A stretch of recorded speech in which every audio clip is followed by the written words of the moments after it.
pan-review sa work mo, you are inconsistent as of now. And medyo mabagal. Sabi mo, may experience ka sa editing. Ginagamay ko pa po kasing trabaho. Oh, akala ko naman pamilyar ka na sa standards. Kung alam ko lang. Turnover na ng project bukas, pero wala ka pa sa kalahati. Just give me another week po. I will deliver. 3 days. Pero I said 3 days. Okay po.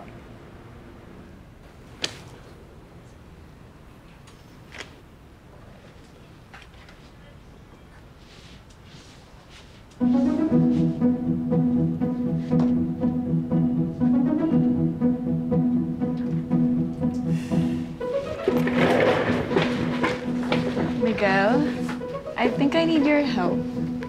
Oh, sure. Ano ba matutulong ko? Pwede bang ipadaan pa sa'yo? Natapos ko na pero baka may mga na-miss ako eh. Kung di ka lang busy ah. Hindi naman ako busy. Para sa'yo. Salamat. Buti na lang may mabait akong office mate.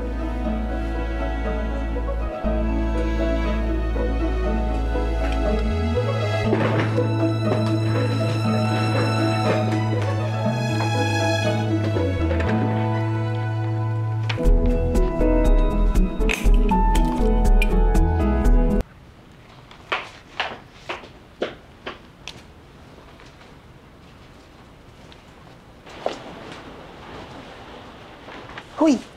Anong ginagawa mo? Ay, nako. Hinay-hinay lang, Mr. Miggy, ha? Huwag mo masyadong ginagalingan. Parehas pa rin ang sweldo kahit sumobra tayo sa kota. Tinutulungan ko lang si Leia. Hindi pa nagamay yung trabaho eh. Nako. Mukhang iba na ata yan, sir, ha? Bawal tumulong? Hindi naman.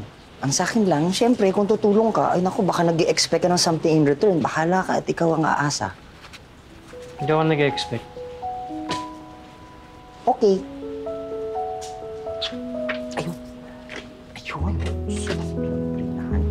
Leia. Hey. Uy! Thank you! You're my lifesaver!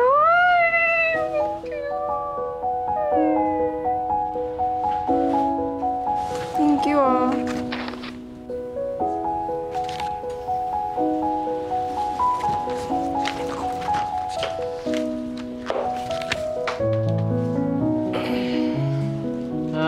Knock.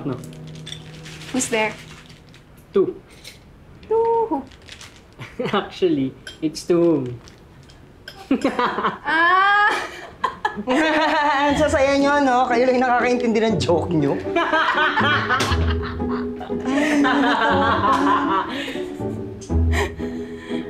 Balik na ako. Marami akong gagawin.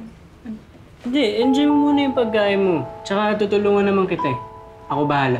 Talaga? Tutulungan mo ako? 2 araw na lang kasi magda-deadline na. Ako bahala. Isiya mo lang. Salamat ah. Buti na lang may mabait akong office mate.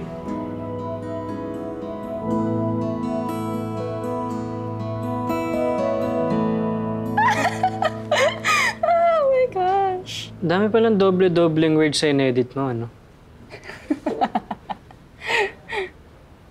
Leia.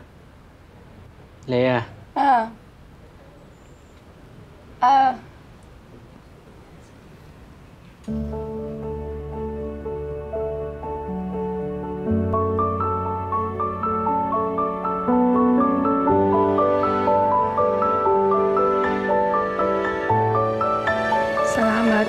Dinner's on me. Anong gusto mo? Ikaw. Ang ibig ko sabihin, ikaw bahala. Wala naman ako allergy. Sige, ako bahala sa'yo.